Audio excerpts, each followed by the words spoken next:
عید کے بعد یعنی رمضان کے بعد جو کرنے والے کام ہیں وہ انسان کو یہ کام ضرور کرنا چاہیے۔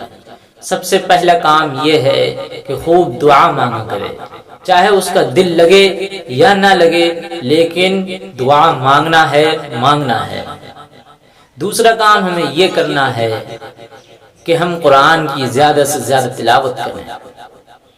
لوگ پتہ کیا کر رہے ہوتے ہیں کہ رمضان کے بعد جو قرآن کو رکھتے ہیں نا، وہ پتہ نہیں گھر کے کس کونے میں رکھتے ہیں قرآن کو، وہ کبھی نظر ہی نہیں آتا۔ وہ جب ہی نظر آتا جب رمضان کا مہینہ شروع ہوتا۔ تو میرے بھائی روزانہ 10 15 20 منٹ روزانہ قرآن کی تلاوت کریں، ترجمے کے ساتھ تلاوت کریں، تاکہ ہمیں بھی تو پتہ لگے کہ قرآن ہم سے کیا کہہ رہا ہے۔ قرآن میں کتنی آیتیں قیامت کا ہولناک منظر بیان کر رہے ہیں، تاکہ ہمیں پتہ لگے کہ ہمیں ایک دن مرنا ہے، ایک دن ہمیں اپنے رب کے حضور میں کھڑے ہو کے سوال کا جواب دینا ہوگا۔ اللہ ہم سے سوال کریں گے اور ہمیں اس کا جواب دینا پڑے گا۔ کیا سوال ہوں گے اور کیا ہم کیسے جواب دیں گے، ہمیں ابھی سے اس کی تیاری کرنا ہے۔ قرآن کو پڑھیں، ان کی آیتوں کو سمجھیں، ان کے ترجمے کو سمجھیں، ہمیں پتہ لگے کہ قیامت کا کتنا خوفناک منظر ہے۔ اللہ کیسے بیان کرتے ہیں، اِذَا السَّمَاءُ انفطرت، جب آسمان کو چیر ڈالا جائے گا، وَإِذَا الْكَوَاكِبُ انتثرت، اور تارے جو ہے نا اس میں جھڑ کے بکھر آئیں گے زمین پر، وَإِذَا الْبِحَارُ فُجِّرَتْ، یہ دریائیں ابل دی جائیں گی، بہہ دی جائیں گی، وَإِذَا الْقُبُورُ بُعْثِرَتْ، اور قبریں اکھاڑ پھینک دی جائیں گی، عَلِمَتْ نَفْسٌ مَّا قَدَّمَتْ وَأَخَّرَتْ، اور اس دن انسان کو معلوم ہو جائے گا کہ اس نے اپنے آگے کیا بھیجا اور اپنے پیچھے کیا چھوڑا ہے۔ آج رمضان گیا، اس کے بعد سے کیا حالت بنی ہے؟ کیا ہم نے صرف 1 مہینے کا ٹھیکہ لے رکھا ہے عبادت کرنے کا؟ 1 مہینے کے لیے اپنے اوپر ذمہ داری ڈال لی ہے کہ ہم 1 مہینہ صرف عبادت کریں گے، اور وہ بھی عبادت پکی سچی نہیں۔ اس کے بعد صرف ہم جمعے کی نماز پڑھنے آ رہے ہیں، وہ بھی صرف 2 رکعت۔ یہ اللہ کی کیسی ناانصافی ہو رہی ہے، کیسی ناانصافی ہم لوگ کر رہے ہیں۔ عید کے بعد دیکھو کتنی عیش مستی ہو رہی ہے، لوگ یہ سمجھ رہے ہیں کہ اب ہم آزاد ہو گئے ہیں۔ میرے بھائی، آزاد کبھی نہیں ہوتا۔ اسلام ایک ایسا مذہب ہے جس نے بتایا انسان کو کیسے رہنا، اس کے کیسے مطابق زندگی گزارنا۔ یہ اسلام نہیں سکھایا، اس کو کبھی آزاد نہیں چھوڑا۔ یہ عید کا تہوار اس لیے آتا کہ ہم دوسروں کے دکھ درد میں شریک ہوں، ان کے ہمدرد ساتھی بنیں۔ یہ اس لیے نہیں آتا کہ آج ہم خوب عیاشی کریں، خوب باسی کو ہم جو ہے نا خوب عیش و عشرت کریں، خوب مستی میں گزاریں۔ یہ اس لیے نہیں آتا عید کا تہوار۔ بھول کے بھی کبھی ان باتوں کو مت سوچنا میرے بھائی۔ اللہ آپ سے اس کے بارے میں سوال لے گا، اس کے بارے میں آپ کو جواب دینا ہوگا جب اللہ کے دربار میں آپ کو جانا پڑے گا۔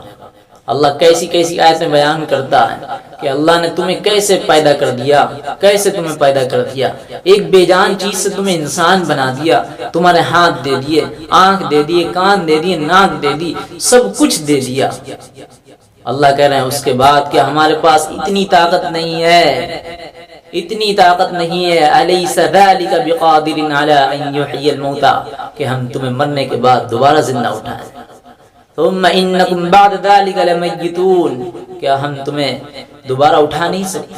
بے شک اس کے پاس بہت طاقت ہے، بہت قدرت ہے، وہ ہمیں دوبارہ بالکل ویسے ہی بنا دے گا، اور ہمیں سارا کا سارا حساب کتاب دینا ہوگا۔ اس لیے میرے بھائی، جو بھی ٹائم مل رہا ہے نا، خوب لگا لو اللہ کی عبادت میں۔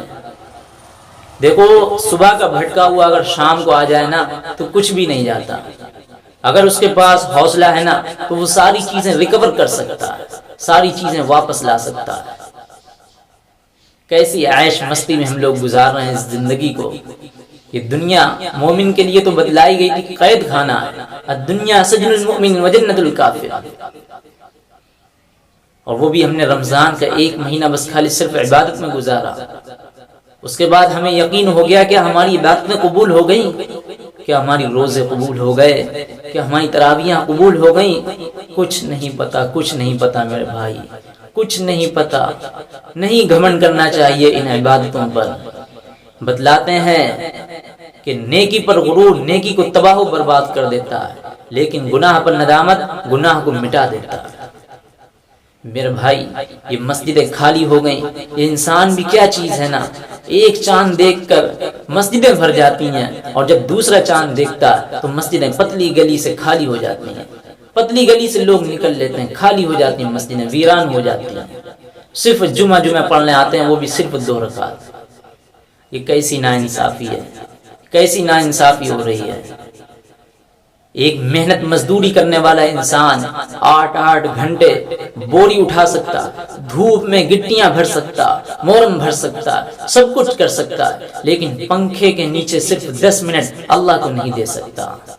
ایک ورزش کرنے والا انسان اپنے جسم کا بوجھ ہلکا کرنے کے لیے، اپنے فیٹ کو کم کرنے کے لیے ورزش کی مشین پر 2 گھنٹے کھڑا ہو سکتا ہے، لیکن اپنے روح کا بوجھ کم کرنے کے لیے 2 منٹ مصلی پر نہیں کھڑا ہو سکتا۔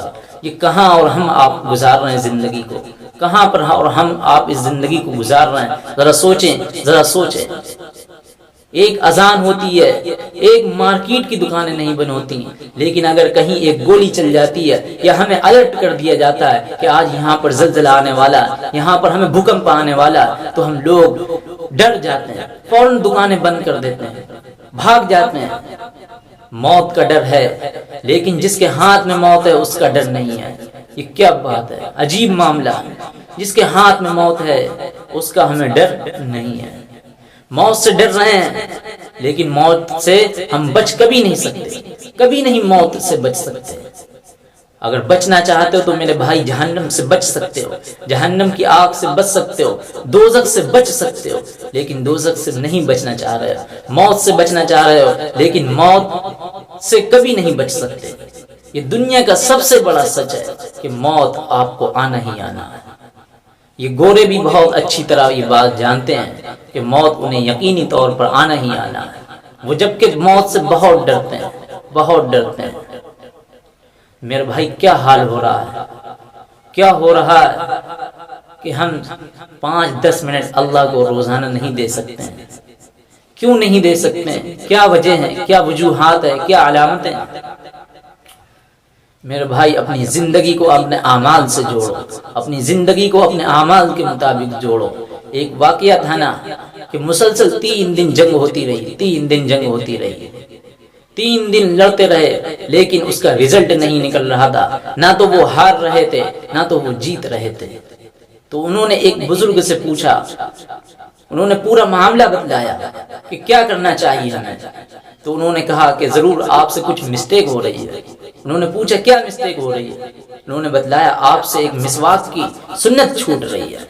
جب دوسرے دن ان جنگیوں نے، ان مسلمانوں نے جب مسواک کرنا شروع کر دی تو مشرکین جو ہے انہیں دیکھ کر بھاگنے لگے، لڑنے کے لیے آئے انہیں دیکھ کر بھاگ گئے۔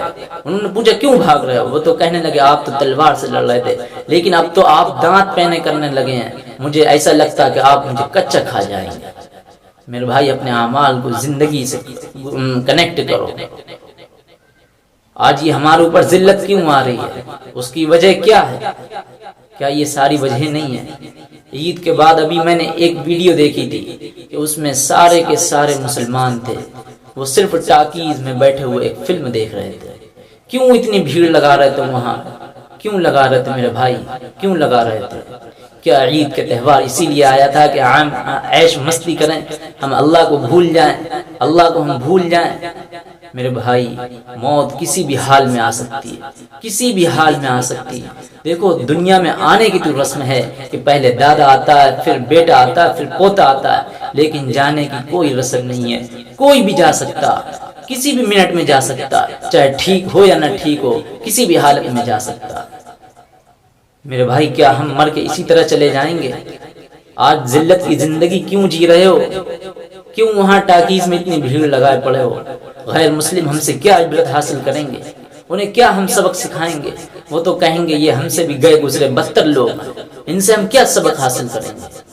آج ہم کس طرح کی زندگی کاٹ رہے ہیں، کس طرح کی زندگی گزار رہے ہیں، کچھ نہیں سمجھ رہے ہیں میرے بھائی، اور نہ ہی سمجھنے کی کوشش کر رہے ہیں، اور جو سمجھا رہا ہے نا ان کی باتوں کو بالکل ہی اہمیت نہیں دے رہے، بالکل سمجھنے کی کوشش ہی نہیں کر رہے۔ آج ذلت کی زندگی کیوں جی رہے ہو؟ ذلت کی زندگی اب دیکھو ہمارا مقدر بن چکی ہے، مقدر بن چکی ہے۔ لوگ بتاؤ لاؤڈ اسپیکر کے اوپر بات کر رہے ہیں کہ یہ غلط ہے، یہ غلط ہے، لیکن میں آپ کے دل سے پوچھنا چاہتا ہوں کہ اتنے دنوں سے یہ لاؤڈ اسپیکر پہ اذان ہو رہی تھی، کتنے نمازی اس آواز کو سن کر آ رہے تھے؟ کتنے نمازی، کتنے لوگ اس اذان کو سن کر مسجد میں آ رہے تھے؟ کوئی نہیں آ رہا تھا، کوئی نہیں آ رہا تھا۔ تو میرے بھائی بتاؤ یہ لاؤڈ اسپیکر اتریں گے نہیں تو پھر کیا ہوں گے؟ آج ذلت کی زندگی جی رہے ہیں یا نہیں جی رہے ہیں؟ کر لی ہم نے جتنے عیش مستی کرنی تھی۔ میرے بھائی لوٹ آؤ، اب پلٹ آؤ اپنے، اگر اس ذلت کی زندگی کو توڑنا چاہتے تو اپنے پلٹ آؤ دین کی طرف، لوٹ آؤ اپنے دین کی طرف، سمجھو اپنے آپ کو کہ ہم کیا ہیں، سمجھو اس بیکار کی دنیا میں اپنا وقت مت گواؤ، مت گواؤ، کوئی فائدہ نہیں ہے، کوئی فائدہ نہیں ہے۔ یہ دنیا بے وفا ہے، یہ دنیا آپ کا ساتھی نہیں ہو سکتی، اس کو آپ کو چھوڑ کے جانا ہے، چھوڑ کے جانا ہے۔ عیش مستی صرف اور صرف آپ 60 70 80 سال کر سکتے ہیں، اس کے بعد میرے بھائی آپ کو جانا ہے اللہ کے دربار میں، آپ کو کھڑا ہونا ہے اور آپ کو اس کے سارے سوال کا جواب دینا ہے۔ وہ کیسا قیامت کا منظر ہوگا، فَمَن يَعْمَلْ مِثْقَالَ ذَرَّةٍ خَيْرًا يَرَهُ وَمَن يَعْمَلْ مِثْقَالَ ذَرَّةٍ شَرًّا يَرَهُ۔ جس نے اچھے اعمال کیے اس کو وہ اپنی آنکھوں سے خود دیکھ لے گا، اور جس نے برے اعمال کیے اس کو وہ اپنی آنکھوں سے خود دیکھ لے گا۔ میرے بھائی سمجھو اپنے آپ کو، آ جاؤ، پلٹ آؤ اپنے دین کی طرف، مت کاٹو اپنا ٹائم عیش مستی میں۔ یہ دنیا ہمارے لیے عیش مستی کی جگہ نہیں ہے، عیش مستی تو ان لوگوں کے لیے جگہ ہے، ہم لوگوں کے لیے بالکل نہیں ہے، ہم لوگوں کے لیے تو بالکل قید خانے سے بھی بدتر ہے۔ اصل میں بات یہ ہے کہ ہم نے اسلام کو سمجھا ہی نہیں ہے، اچھے سے ہم نے سمجھا ہی نہیں، ہم نے دین کو سمجھا ہی نہیں ہے۔ ذرا صحابہ کی تاریخ پڑھو کہ انہوں نے دین پہ اپنے آپ کو کیسے لگایا۔ یہ جو دین ہے نا ہمیں وراثت میں مل گیا، اس لیے ہمیں اس کی کوئی قدر نہیں ہے، کوئی اس کی ہمارے دلوں کے اندر اہمیت نہیں ہے۔ تبھی تو آج ہمارے اندر اس کی کوئی اہمیت نہیں ہے، اور نہ ہی ہم اپنے آپ کو سچے پکے مسلمان کہہ سکتے ہیں، کچھ نہیں کہہ سکتے ہیں۔ دنیا کی تمام طرح کی برائیاں آج ہمارے اندر بسی ہوئی ہیں، آج ہمارے اندر ٹھہری ہوئی ہیں، ان کو کیسے ختم کرو گے میرے بھائی؟ ذرا سوچنے کا ٹائم ہے، بلکہ لوگ تو کہتے ہیں کہ سوچنے کا بھی ٹائم نہیں ہوتا، پتہ نہیں کب موت آ جائے۔ آ جاؤ میرے بھائی، پلٹ آؤ اپنے دین کی طرف، لوٹ آؤ اپنے دین کی طرف، مت کاٹو اس طرح کی زندگی، ذلت کی زندگی مت کاٹو، عزت کی زندگی جیو نا، اس میں میرے بھائی عزت ملے گی، عزت کی زندگی جیو، توڑ دو اس ذلت کی زندگی کو، ختم کر دو اس ذلت کی زندگی کو، پلٹ آؤ اپنے دین کی طرف، لوٹ آؤ اپنے دین کی طرف۔ کل اللہ کے دربار میں آپ کو سوال کا جواب دینا ہوں گے، اللہ 5 طرح کے سوال کرے گا، 5 طرح کے۔ سب سے پہلا اس کا جو سوال ہوگا وہ سوال یہی ہوگا کہ میں نے تمہیں 70 80 90 سال کی یہ زندگی دی، اس زندگی کو تم نے کہاں کاٹا، اس زندگی کو تم نے کہاں گزارا؟ آپ نہیں دے سکتے، اس کے بعد جواب نہیں دے سکتے۔ دوسرا سوال اس کا یہی ہوگا کہ ہم نے اس جوانی جیسی ہم نے تمہیں نعمت دی، اس کو تم نے کہاں گزارا، اس کو تم نے کہاں خرچ کیا؟ کسی لیلا کے چکر میں تو تم نے نہیں چکر لگائے، عیش مستی میں تو اس جوانی کو نہیں گزارا، عیاشی میں تو نہیں گزاری اس جوانی کو۔ ٹائم ہے میرے بھائی۔ تیسرا جو سوال ہوگا نا وہ سوال ہوگا کہ مال آپ نے کہاں سے کمایا۔ چوتھا سوال ہوگا کہ اس مال کو آپ نے خرچ کہاں کرا۔ 5واں جو اللہ سوال کرے گا وہ سوال یہی کرے گا میں نے جتنا آپ کو علم دیا تھا اس پر آپ نے کتنا عمل کرا۔ کوئی سے سوال کا جواب ہم نہیں دے سکتے میرے بھائی۔ یہ جوانی بہت بڑی نعمت ہے، اس کو اللہ کے دربار میں لگاؤ، اللہ کے سامنے جھکنے میں لگاؤ، اللہ آپ سے بہت خوش ہوگا، بہت خوش ہوگا۔ یہ انسان کچھ بھی نہیں ہے، یہ طاقت یہ شہرت کچھ نہیں ہے، یہ دنیا کی چیزیں۔ دیکھو فرعون کے پاس کتنی کرری طاقت تھی، کتنی مضبوط طاقت تھی، لیکن اس کا بھی کوئی نام نشان نہیں۔ کتنی دولت تھی قارون کے پاس، اس کا بھی کوئی نام نشان نہیں۔ یہ دنیا سب چھوڑ کے چلی جائے گی، کچھ نہیں آپ کے ساتھ جائے گی میرے بھائی۔ پلٹ آؤ اپنے دین کی طرف، لوٹ آؤ اپنے دین کی طرف، عزت کی زندگی جیو، ذلت کی زندگی کو چھوڑ دو۔ دوسرا کام رمضان کے بعد کرنے کا وہ یہ تھا کہ ہم زیادہ سے زیادہ قرآن کی تلاوت کریں۔ اس کے بعد جو ہمارا تیسرا کام ہے وہ تیسرا کام یہ ہے کہ ہم 100 مرتبہ صبح 100 مرتبہ شام تسبیح پر ان دو کلموں کو زیادہ سے زیادہ پڑھیں، ایک تیسرا کلمہ اور دوسرا چوتھا کلمہ، اللہ لا الہ الا اللہ وحدہ لا شریک لہ لہ الملک ولہ الحمد یحیی ویمیت وہو علی کل شیء قدیر۔ تیسرا کلمہ سبحان اللہ والحمد للہ ولا الہ الا اللہ واللہ اکبر ولا حول ولا قوة الا باللہ العلی العظیم۔ ان کلموں کو ہمیں زیادہ سے زیادہ پڑھنا ہے۔ بتایا گیا یہ کلمے اللہ کو بہت محبوب ہیں، بہت محبوب ہیں، دنیا کی ساری چیزوں سے زیادہ ان کلموں کو اللہ بہت پسند کرتا ہے۔ بتلاتے ہیں کہ اگر ایک پلڑے میں، ایک ترازو میں اگر ان کلموں کو رکھ دیا جائے اور ایک پلڑے میں ساری چیزوں کو رکھ دیا جائے تو کلمے والا پلڑا وزنی ہو جائے گا۔ کیا ہو جائے گا؟ وزنی ہو جائے گا، وزنی۔ باقی ساری چیزیں اس کے مقابلے میں ہلکی ہو جائیں گی۔ تو میرے بھائی یہ کام ہمیں کرنا ہے، عید کے بعد کرتے رہنا چاہیے، مطلب ہر دن، ہر صبح، ہر شام ہم کو یہ عمل کرتے رہنا چاہیے۔